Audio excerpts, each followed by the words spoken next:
426쪽입니다. 426쪽. 네, 지난 시간에 이제 그 혈액의 그 구성 성분 얘기하고 있었죠. 그래서 네, 혈장이 있고, 그래서 영양소를 전달해 주죠.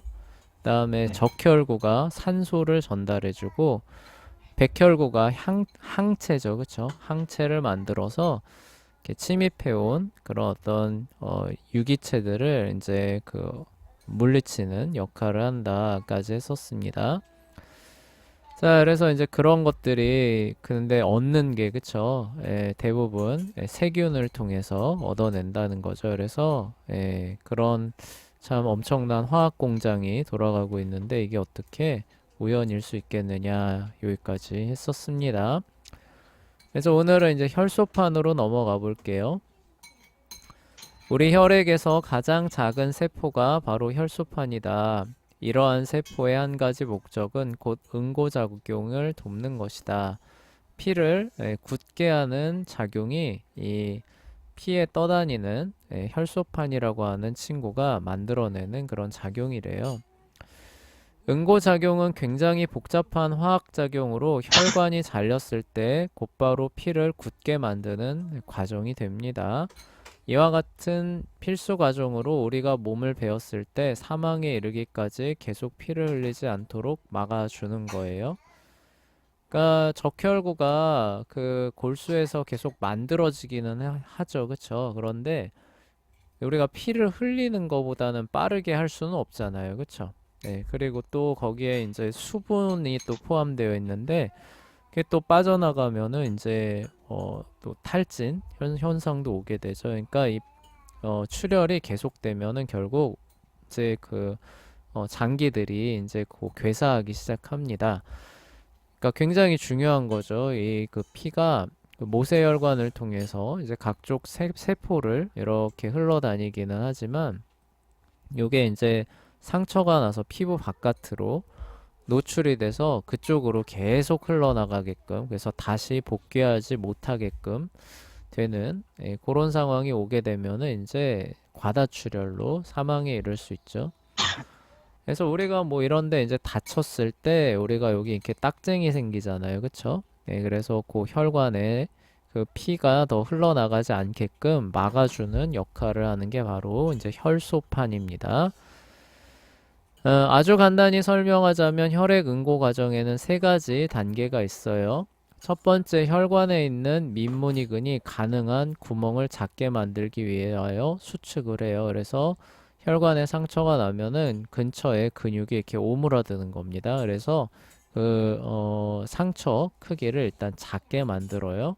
그 다음에 혈소판이 즉시 상처 가장자리에 서로 엉겨붙기 시작하는 겁니다. 그러니까 이게 이 얘기죠. 혈관이 이렇게 있으면은 이제 원래는 요만하게 돼야 될 애가 이제 밑에서 근육들이 수축을 하니까 어떻게 되겠어요? 요만하게 줄겠죠. 그쵸? 네, 주는 거에서 끝나지 않고 이제 혈소판 원래 그 혈액에 둥둥 떠다니던 애가 피가 이제 이렇게 나올 거 아니에요. 바깥으로 나오는데 그 요 끝부분에 혈소판들이 이렇게 달라붙기 시작한다는 거예요. 피는 나오는데.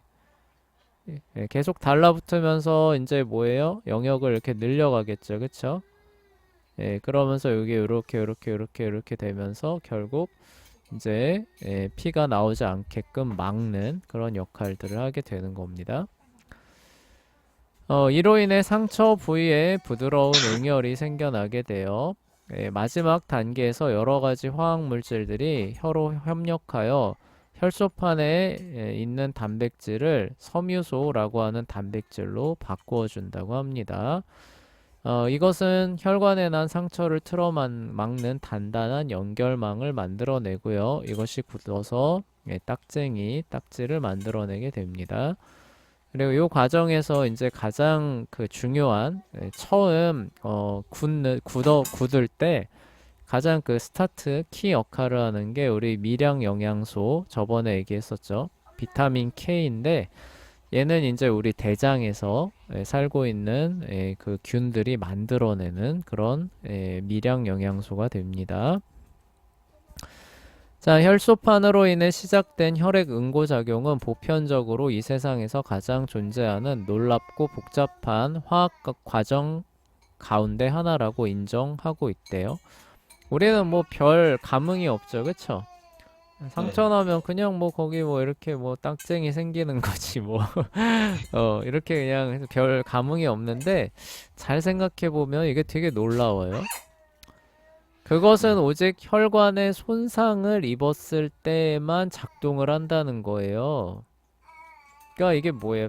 평소에는 혈소판이 그냥 떠다니고 있지만 이게 갑자기 혈관 안에서 막 작용을 일으켜가지고 혈관 자체를 막는 일이 있다는 거예요? 없다는 거예요? 일단은 없다는 얘기잖아요. 그쵸? 그냥 평소에는 그냥 아무런 없어요. 있으나 없으나 차이가 없어요. 그쵸? 그런데 네. 뭐예요? 오직 혈관이 손상을 입었을 때만 뭉치는 기전이 작동을 한다는 거예요. 그쵸? 예, 네. 오직 상처를 입은 부위에서만. 그쵸? 그리고 그것도 속도도 어때요? 굉장히 빠르고 확실하게 돼야 되는 겁니다. 네. 이거 아, 자세히 생각해 보면 굉장히 어려운 거죠. 그쵸? 예를 들어서 손상을 입었는데 이게 감지가 늦어요. 네. 작동을 한다고 쳐요. 어떻게 감지하는 기전이 있어서 감지는 하는데 작동이 굉장히 늦다고 해봅시다. 그러면 피가 막 한참 흘러나오면서 막 몇 시간에 걸쳐서 겨우 네. 막아지겠죠. 그쵸? 예, 근데 우리 네. 어때요? 다치면은 그냥 이렇게 조금 누르고 있으면 그냥 다 저기 막혀지잖아요. 그쵸? 그러니까 뭐 몇 분 안에, 그쵸? 예, 슥슥슥슥슥슥 예, 작동을 합니다. 그리고 그 작동 속도가 설령 빠르다고 해도 감지하는 또 그 기전이 되게 늦다고 해봅시다. 그러면 어때요? 한 뭐 몇 시간 동안 피가 흘러나온 뒤에 겨우 이거 뭐야 상처가 났네? 이제 응고를 시작해야겠다 해서 슉 하면 또 어떨까? 아, 빠르게 이거요. 생기기는 하겠지만 역시 또 출혈이 굉장히 많겠죠. 그러니까 네. 손상을 입었다라고 하면 어때요? 즉시 손상을 입은 것을 얘네들이 음, 알아채고 빠르게 그쵸? 네, 네. 딱쟁이를 만들어서 피가 더는 나가지 못하게 하는. 그리고 이제 그 상태에서 밑으로 어때요? 피부가 재생이 되죠. 그쵸? 혈관하고 피부가 재생이 돼서 혈관이 복구되는 겁니다. 이게 네. 얼마나 놀라워요. 우리가 사용하고 있는 그 상하수도관 체계랑 한번 비교를 해보세요. 상하수도관에서 혹시 누수가 일어난다. 감지가 되나요? 안 되나요? 아, 네. 셀프 감지 안 되죠. 그쵸? 네. 예, 그래서 맨날 어때요? 그 누수 이렇게 그 일어나가지고 집안 치마 일어난 다음에 아이고 여기가 이렇게 누수가 있었구나 하면서 아예 관 자체를 교환하잖아요. 땅 파서. 그쵸? 네. 예, 그런데 거기랑 우리 혈관을 비교를 해봅시다. 이게 피가 이렇게 새나가고 있네. 손상을 입어서 그럼 어때요? 즉시 감지를 하고 어때요? 막, 다시 이거를 시켜서. 예, 그쵸. 못 나가게 딱 막아놓고 그리고 이제 그 뭐예요? 살이 재생이 되면서 아무 일도 없었던 것처럼 딱 복구가 되죠. 그쵸? 예, 네. 그래서 어때요? 계속 그 관을 계속 쓸 수 있게끔 복원하는 능력이 참 비교도 할 수 없을 만큼 뛰어난 겁니다. 네. 네, 그래서 확실하게 응고되도록 여러 차례 점검과 재점검이 이루어지는 굉장히 섬세하고 놀라운 체계입니다. 가만히 생각해보라. 혈액은 언제 어디서든 마음대로 응고되어서는 안 돼요. 혈액이 응고되면 피가 흐르지 않지요. 그래서 가끔 이렇게 혈전이 이렇게 생겨서 그 혈관을 막아가지고 쓰러지시는 분들 가끔 생기죠. 그쵸? 아, 예, 네. 그래서 병원 실려가면 뭐예요? 혈전 용해제라고 하는 거를 빠르게 투입하죠. 그쵸? 네, 그러면 그게 어때요? 이제 돌아다니면서 이제 막고 있는 그 혈전을 녹여서 이제 그 사람을 구해내는 이제 그 일을 하게 됩니다. 그러니까 그게 이제 왜 발생을 하냐면요. 이제 여기 안에 혈관에 이렇게 상처가 이제 생긴 거예요. 자기도 모르는 상처가. 그래서 이제 그 중심 부분을 중심으로 해서 특히 이제 뇌혈관 같은데 이제 거기에 네. 이제 그런 이제 게 생기는 거죠. 그래서 이제 거기가 막히는 겁니다. 그래서 이제 피가 순환되지 않게 되니까 이제 어때요? 뭐 뇌일혈, 그쵸? 뇌출혈 이런 거를 이제 쓰러지는 거죠. 뭐 음. 그런 경우도 있고 뭐 이제 이런 다른 혈관에 이제 이렇게 막혀서 빠르게 그쵸? 이렇게 뭐 혈관에다가 뭐 이런 거 이렇게 넣어가지고 이제 뚫어주면서 뭐 이렇게 하는 경우도 있는 것 같아요. 하여간 근데 그런 경우는 이제 우리가 질병에 해당하는 거잖아요. 그쵸? 정상 범주에 들어가지 않는 그쵸? 그래서 손을 써야 되는 이제 그런 예외적인 경우를 제외하면은 혈액은 어때요? 혈관을 타고 돌면서는 응고가 안 돼요. 그쵸? 그러니까 네. 이거를 어때요? 항상 감지할 수 있는 게 계속 돌아가고 있어야 된다는 뜻이죠. 그쵸? 네. 예, 그래서 이게 그 혈관에 상처가 나서 응고가 돼야 되는 상황인가 아닌가를 항상 감지할 수 있는 체계가 화학적으로 돌아가고 있다는 뜻이에요. 그쵸? 예, 네. 그래서 딱 그 상처가 났다라고 판단이 되면 어때요? 즉시, 그쵸? 응고가 돼서 혈관을 막는 예, 그러한 그래서 여러 차례 점검과 재점검이 이루어지는 화학적으로 보면 그렇게 된대. 여기서 이거를 다 설명하지는 않지만 그렇다는 거죠. 네. 그러니까 오직 혈관에 문제가 생겼을 때만 이 작동하는 안성맞춤인 장치가 돼요. 이거를 그러니까 구현해봐라라고 하면은 사람한테는 거의 그 머리 잡는 문제죠, 그쵸? 근데 우리 몸은 그런 것들을 구현을 하고 있는 겁니다. 순환계의 어떤 다른 시간이나 장소에서 이것은 굉장히 해로운 과정이다. 그러니까 피가 응고된다는 게 해로운 과정이라는 거죠. 그러나 혈액 응고 과정은 굉장히 놀랍고 복잡한 화학 반응 메커니즘으로서 오직 꼭 필요한 경우에만 일어난다고 해요. 이 세상에서 가장 존경받는 과학자 가운데 한 사람인 마이클 베이 박사는 혈액 응고 과정 하나만으로도 진화론의 전체적인 개념이 완전히 엉터리라는 사실을 보여주는 아주 강력한 증거라고 말하기도 한답니다. 다윈의 블랙박스라는 책에서 베이 박사는 다음과 같은 매우 중요한 주장을 전개하고 있어요. 혈액 응고는 분명히 아무리 간단한 신체 과정이라도, 그러니까 우리가 생각할 때는 아무렇지도 않게 생각되는, 그쵸? 상처 나면 딱쟁이 생기는 거 뭐 당연한 거지, 그쵸? 이렇게 생각하고 마는데 그거를 들여다보면 어때요? 경이적일 정도로 복잡하다는 사실을 보여주는 한 가지 사례가 돼요. 그러니까 여기서 복잡하다는 게 뭐예요? 여러 가지가 맞물려 있다는 거죠, 그쵸? 그 네. 하나의 기능을 구현하기 위해서 사람이 상상할 수 없을 정도로 많은 과정들이 맞물려 있고 그런 것들이 어때요? 정교하게 다 맞물려 돌아갈 때에만 우리가 원하는 결과를 얻을 수 있다는 거예요. 그래서 네. 아주 그 정교한 시계를 생각해 보시면 이해가 쉬울 거예요. 그 안에 보면은 어때요? 그 부품 하나하나가 아주 작은 부품 하나하나가 자기 역할을 감당했을 때 시계가 돌잖아요. 그쵸? 물론 네. 지금이야 뭐 저기 전자시계 이런 거 쓰지만 옛날에 그 유명한 그 스위스 시계 이런 거 생각하시면 돼요. 그럼 그 안에 그 정교한 부품들이 하나하나씩 다 그 기능을 해야 시계가 돌죠. 근데 그 중에 하나만 잘못돼도 어때요? 시계가 안 돌죠. 그쵸? 네. 그러니까 그런 거예요. 우리가 혈액이 응고되는 이 과정 가운데서도 이렇게 수많은 기능들이 얽혀 있는데 아까 말했던 것처럼 감지 기능이 여기서 제대로 작동을 안 한다. 빨리 아물기는 하는데 감지 기능이 제대로 작동을 안 한다. 그러면 네. 혈액 응고라고 하는 이 과정이 의미가 있어요, 없어요? 없죠. 없다는 거죠, 그쵸? 네. 예. 그리고 설령 그 감지 기능이라고 하는 게 또 어때요?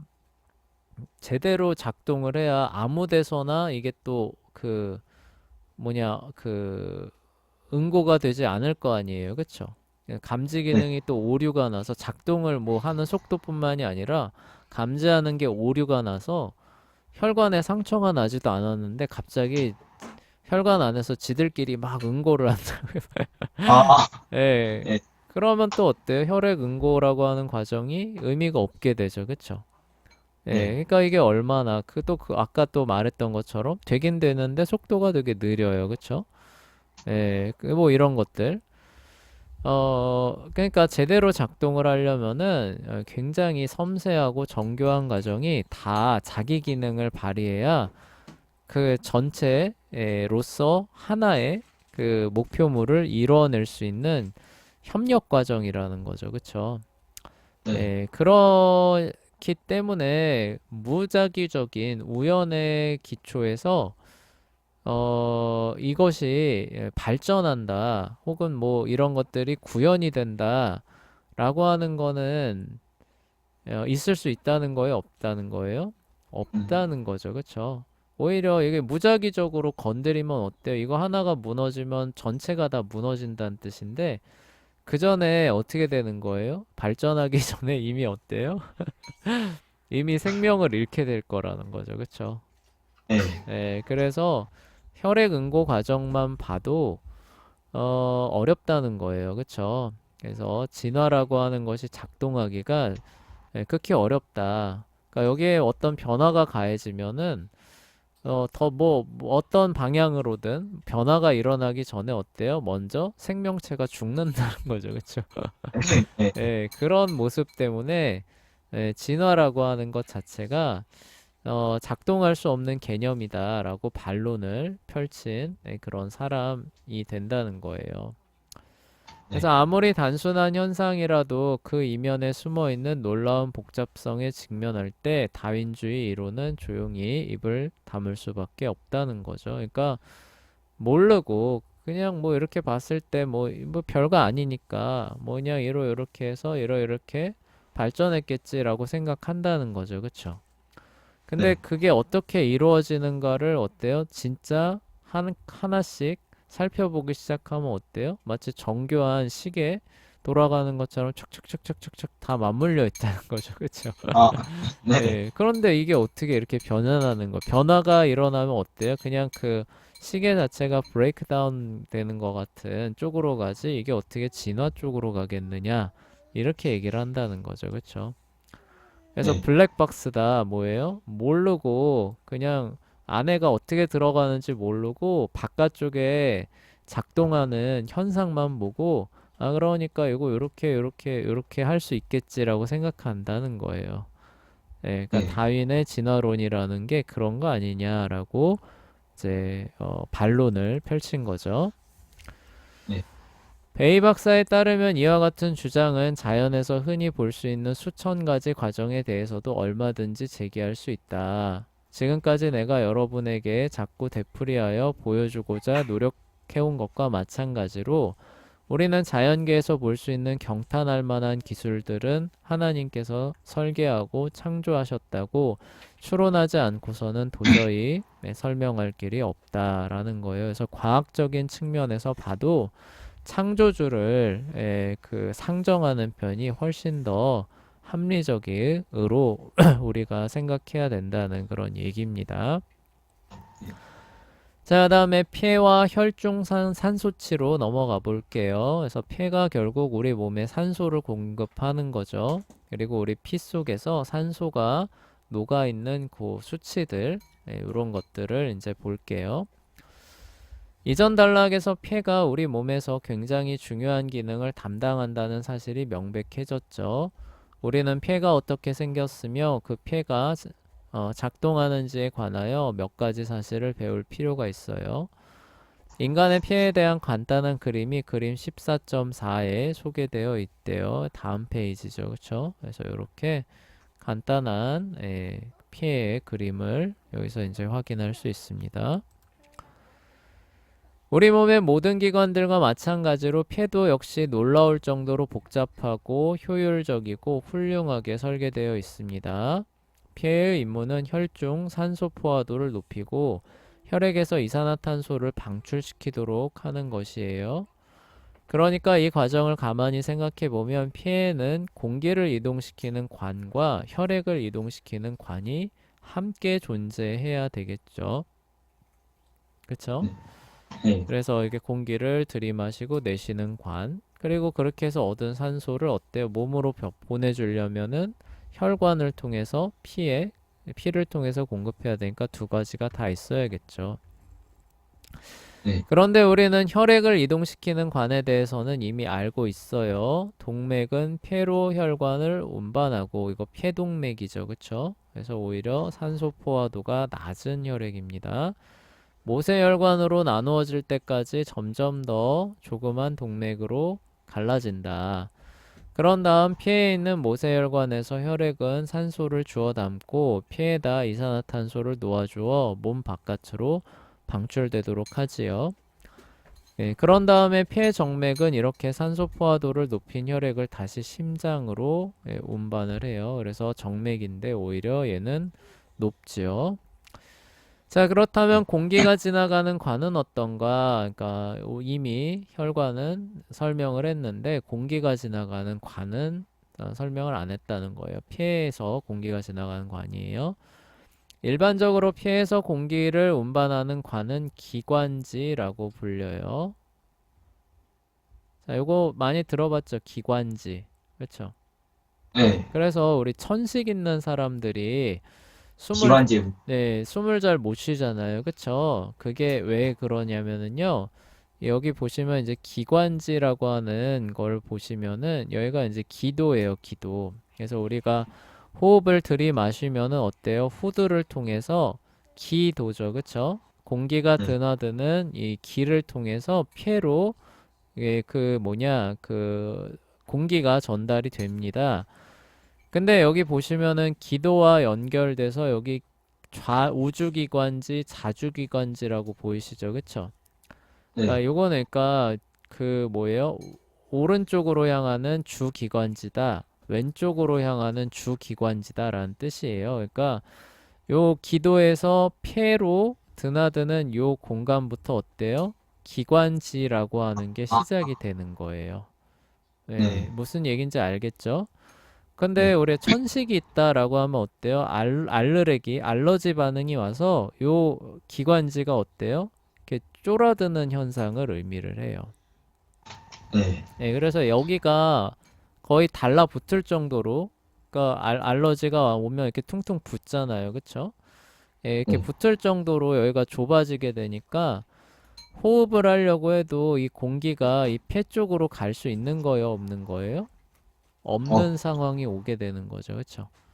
그래서 네. 천식 환자들이 숨쉬기가 그래서 어려워지는 겁니다. 그래서 이 천식 환자들이 그 호흡이 굉장히 곤란해지면은 이제 주머니에서 뭔가를 이렇게 꺼내가지고 최대한 들이마실 수 있을 만큼 하고 들이마시죠. 아, 그쵸? 본 적 네. 있어요?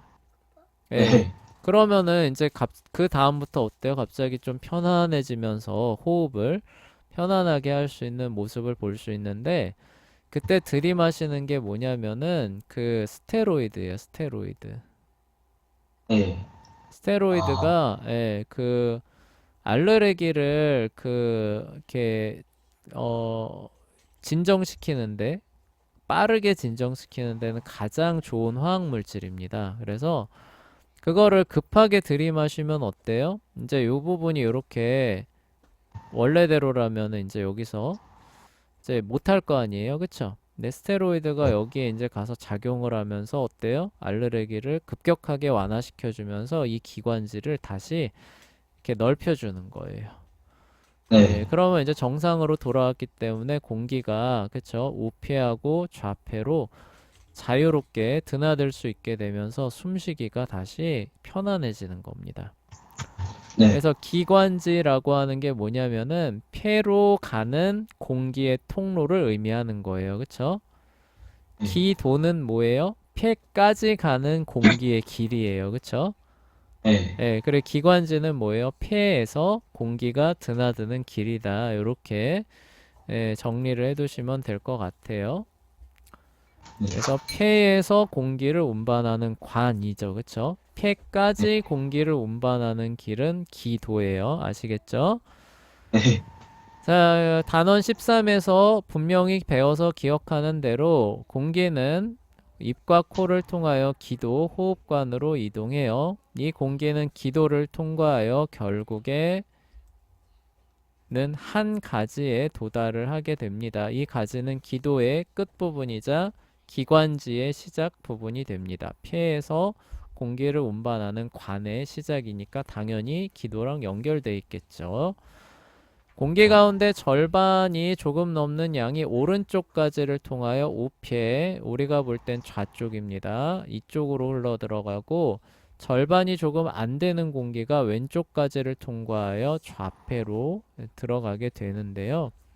이 이유는 뒤에도 책에도 나오지만 그 이유가 왜냐면은 여기 이 그 좌폐가 우폐에 비해서 약간 크기가 작아요.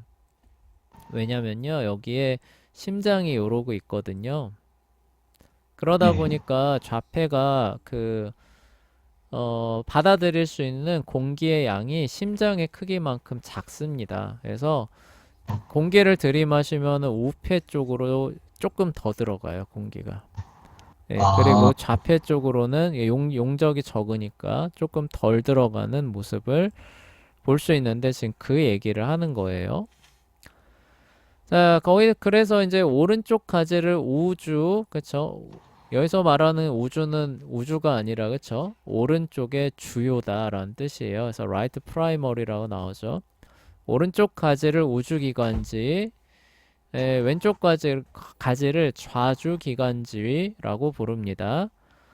자, 기관지가 이렇게 해서 시작이 되죠. 기도랑 붙을 때는 기관지가 이렇게 하나의 관입니다. 주요한 관인데 이게 이제 큰 폐 곳곳에 이제 어때요? 마치 우리가 모세혈관 갈라지듯이, 그쵸? 이게 이제 이렇게 갈라지는 거예요. 네. 네, 그래서 점점 더 작은 기관지로 갈라지게 됩니다. 마치 우리가 동맥을 보시면은 이렇게 하나의 큰 관으로 나가다가 이제 그 기체 교환을 하는 부분으로 가면 어때요? 그게 이제 조그만한 모세혈관으로 갈라져서 교환하고 다시 큰 정맥으로 다 모여들어서 심장 가잖아요. 그쵸? 그런 네. 것처럼 이 기관지가 마치 이때는 이제 동맥이나 정맥 같은 역할로 이렇게 기도랑 연결되어 있다고 보시면 돼요. 그런데 폐 곳곳으로 이제 그 기관지가 연결될 때는 이만한 관이 그냥 가면 안 되겠죠. 그죠? 예, 네. 그, 굉장히 모세혈관 같이 자그마한 가지로 이렇게 갈라지면서 이제 그 폐의 가장 작은 세포 하나에까지 이르게 되는 겁니다. 자, 이 가지들은 너무나 작은 나머지 양쪽 폐에 대략 3만 개 정도, 그러니까 그 주기관지 큰 거 하나가 3만 개 가까운 관으로 이렇게 나눠진다고 해요. 네. 자, 그리고 이거를 이제 뭐라고 부르냐냐, 세기관지라고 부르는데, 여기서 이제 세라고 하는 거는 미세하다, 작다라고 하는 그 뜻이에요. 그러니까 주기관지는 이렇게 동맥처럼 큰 하나, 이렇게 덩어리인 반면에, 그게 어때? 나눠진 애들은 아주 미세한, 그래서 마치 머리카락 같이 얇은 기관지들이 이렇게 폐 곳곳으로 관을 형성하고 있는 거죠. 네. 자, 이러한 가느다란 기관지 끝에는 폐포라고 하는 조그만 주머니가 달려 있습니다. 전형적인 어른의 폐에는 약 3억 개의 폐포가 달려 있는데요. 폐포가 뭐 별로 중요하지는 않아요. 여기 보시면은 요게 이제 확대한 거죠. 그쵸? 이렇게 해서 주기관지가 있고 요게 또 분화해 가는 요런 과정을 거쳐서 세기관지라고 하는 요 얇은 기관지를 가게 되는데 여기 보시면은 요런 애들 보이시죠? 그쵸? 네. 요런 폐포들이 이렇게 달려 있는 요 관으로 세기관지가 이렇게 연결이 되는 거예요. 무슨 말인지 아시겠죠? 그쵸? 그러니까 네. 들이마시면 어때요? 공기가 이렇게 가서 여기 폐포들을 하나씩 가득 채우겠죠. 그쵸? 네. 예, 근데 요 재밌는 게 뭐냐면은 요 폐포에 기관지만 연결되어 있는 게 아니라 아까 말했던 그 모세혈관 있죠. 그쵸? 네. 모세혈관도 이렇게 같이 얽혀 들어와서 여기를 폐포를 이렇게 꼬불꼬불 둘러싸면서 한가득 있다는 거예요. 네. 예, 이런 상태에서 공기를 슉 들이마셔서 폐포에 공기가 가득 차게 되면은 어때요? 이 모세혈관에 새로 들어온 공기가 노출되겠죠. 그쵸? 네. 예, 그러면은 어때요? 산소를 받아들이고 이산화탄소를 내보내는 작업들이 이 폐포에서 활발하게 일어나는 겁니다. 네. 예, 무슨 말인지 아시겠죠? 그쵸? 그래서 네. 폐포에 처음에 공기가 슉 들어올 땐 어때요? 산소 포화도가 높은 혈액으로 폐포가 가득 차게 되겠죠. 그쵸? 네. 예, 그런데 우리가 그 잠깐 사이에 우리가 숨 쉬는 거 생각해 보시면 돼요. 그래서 이 사이에 어때요? 교환이 다 일어나는 거죠. 그쵸? 그리고 네. 우리가 후 할 땐 어때요? 이미 교환이 끝난 상태니까 이 폐포가 이산화탄소 농도가 높아진 공기로 벌써 바뀌어 있는 거예요. 그쵸?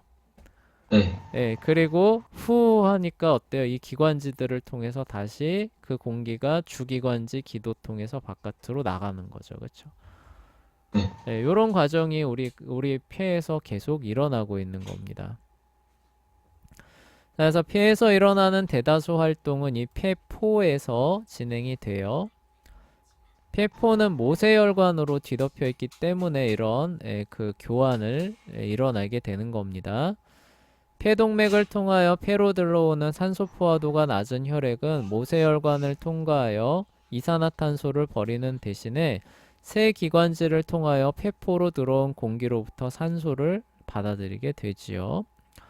이산화탄소는 폐포로부터 새 기관지를 통과하여 기관지로 들어간 다음에 숨을 내쉴 때마다 기도 호흡관 밖으로 나가게 돼요. 그쵸? 네. 그러니까 우리가 숨 쉬는 시간이 얼마나 짧아요. 그쵸? 네. 뭐 길게 쉬어봐야 최대한 쉬어라. 뭐 이 정도잖아요. 그쵸? 네. 그쵸. 근데 요 짧은 시간 안에 이 교환이 일어난다는 거예요. 아. 예. 왜요? 폐포가 3억 개나 가까이 돼요. 네. 조그만한 공간이 3억 개나 되는데 요 네. 3억 개에 뭐가 얽혀 있는 거예요? 모세혈관이 이렇게 계속 얽혀 있는 거죠. 그쵸? 네. 그러니까 그 공기랑 접촉하는 면적이 어때요? 상상을 초월할 수 없을 만큼 많은 거예요. 그러니까 공기가 들어오면은 정말 빠른 속도로 교환이 일어나게 되는 거죠. 네. 자, 그리고 이제 요 흡연 관련한 여기 얘기까지 해볼게요. 흡연을 하면은 이제 그 발병하는 그 병 중에 하나가 폐기종이라고 있는데요. 이게 이제 치명적인 이유는 이 질병에서 폐포들이 다른 폐포들과 결합하여 지나치게 비대해지는 질병이라고 해요. 아, 생각해 보세요. 조그만한 폐포들이 이렇게 달려 있고 여기를 어때요? 혈관들이 막 이렇게 얽혀 있는 거죠. 그쵸? 근데 네. 흡연을 하게 되면 이 폐포가 옆에 있는 애랑 결합해서 이만해지는 거예요. 네. 이렇게 해서 어떻게 돼요? 나중에 이따만한 세기관지 하나에 이따만한 폐포 하나만 이렇게 있는 이런 상황으로도 갈 수 있죠. 그쵸? 네. 자, 여기에 모세혈관이 얽혀 있다고는 해봅시다. 그러면은 어때요? 이 그 공기랑 노출되는 면적이 어떨까요? 어. 이쪽이 압도적으로 높겠죠. 그쵸? 네. 그러니까 그쵸. 여기에 그 혈관이 얽혀 있다고 하게 되면은 이거는 큰 폐포의 겉면적 외에는 없잖아요. 그쵸? 네. 그런데 이렇게 조그만 애로 나눠놨다고 생각해 보세요. 그러면 여기 이 겉면적들의 혈관들이 다 얽혀 있다고 생각해 보시면은 이쪽이 압도적으로 높아지겠죠. 그쵸? 네. 우리가 어떤 병에다가 무언가를 가득 채워본다고 한번 가정을 해보세요. 네, 이만한 그 자갈을 넣게 되면 어때요? 빈 공간들이 남죠. 그쵸? 네, 근데 어때요? 모래로 채우면 어때요? 빈 공간이 없이 쫙 들어서잖아요. 그쵸? 네, 근데 그 조그만한 모래에 다 혈관들 하나하나가 얽혀 있다고 생각해 보세요. 그러면은 그 혈관이 공기에 노출되는 면적이 폐포가 작으면 작을수록 더 늘어날 수밖에 없다는 뜻이 되겠죠. 무슨 얘기인지 아시겠죠? 그쵸? 예, 네, 그런데 이 네, 폐포가 커지면 어때요? 커진 폐포에 둘러싸여져 있는 혈관이 되는 거니까 그만큼 실제로 공기랑 닿는 면적은 줄어들게 되는 거예요. 네, 예, 이렇게 되면 어떻게 되느냐? 공기 교환의 효율성이 저하가 되게 되는 거예요. 네, 그래서 이로 인해 새 기관지 끝에는 수많은 조그만 폐포보다는 오히려 몇몇 커다란 폐포들이 자리를 잡게 됩니다. 결국 이것은 산소와 혈액의 교환 과정을 현저하게 방해하게 돼요. 아까 말했던 이유입니다. 공기에 노출되는 혈액의 면적, 그러니까 혈관의 면적 자체를 줄일 수밖에 없게 되기 때문에 그래요. 네, 그 결과 혈액은 온몸의 세포들이 필요한 만큼 산소를 운반해낼 수 없게 되죠. 그러니까 폐에서 공기 그 전환의 효율성이 저하가 되게 되고, 그러니까 어때요? 계속 숨이 차는 거죠. 숨이 짧아지고 헐떡거리고 숨 쉬는 것 자체가 굉장히 힘들어지는 그런 질병이 되게 됩니다. 그래서 담배 같은 거는 절대로 하시면 안 돼요. 물론 담배 핀다고 해서 다 폐기종 걸리는 건 아니겠지만 그래도 이런 치명적인 질병을 유발하죠. 그래서 또 하면은 안 되는 겁니다.